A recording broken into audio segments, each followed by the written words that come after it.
и го ползвам обикновено сутрин и вечер, поне по 2 пъти, тъй като тук сърцето стои нагрято, не се изключва. Вкъщи първия път някакси ми е малко слабичко нагрято и затова втория път ми действа по-добре. Като почнах първо да го ползвам, не можех изобщо да стъпвам на него. Трябваше да съм седнала и така постепенно, може би някъде за около 2 месеца, 3 започнах да стъпвам изцяло на него.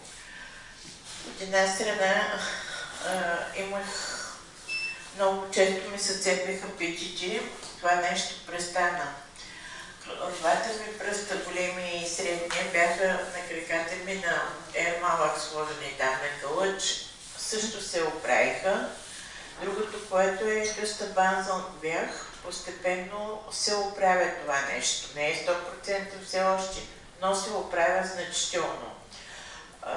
Забелязвам, че аз имам гонартроза на двата види колена. Забелязвам, че в момента като днешния ден, когато има много влага и му боли лявото коляно, винаги долу на петата имам една бяла чудесия, което е нещо от типа на прашката, която излиза, но няма течност и просто по това място разбирам, съгласно схемите, които сте ни дали за гръбначния стълб, къде точно ми е болката, а то е точно в лявото ми коляно за мене. Но другия начин, по който използвам второто сърце, това е като нагрея топлата плоча и я сложа на гърба си на стол. По този начин нагрявам кръста си, бъбреците си също. Внука ми първоначално, като го занесех в къщи, сядаше на него за по-удобно. На мен това е малкото. Не, че съм по-дебела от него. Но боли. Другото, което е лягала съм също на него пак на гърба си, на раменете си по-точно, или на едната страна на ръцете, защото и там имам някакви неврологични фолки. Изобщо има доста широка гама на ползване. Може и да има и други, аз да не съм се сещала, но това е доста се ползва.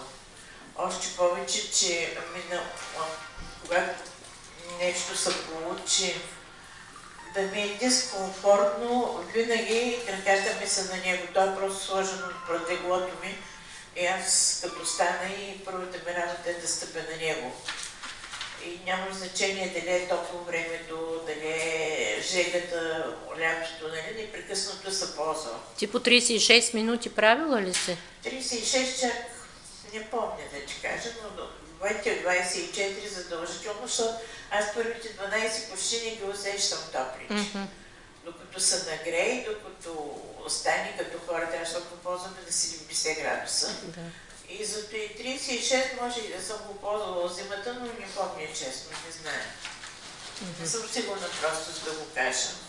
Така че това е един от уредите за мен, които допълват леглото като основен уред. За мен това са колана, леглото и второто сърце. Това са уредите, които са най-добрите. Проекторите също, но те понеже са към леглото, не все едно, че не все едно, то се има. То се има, да.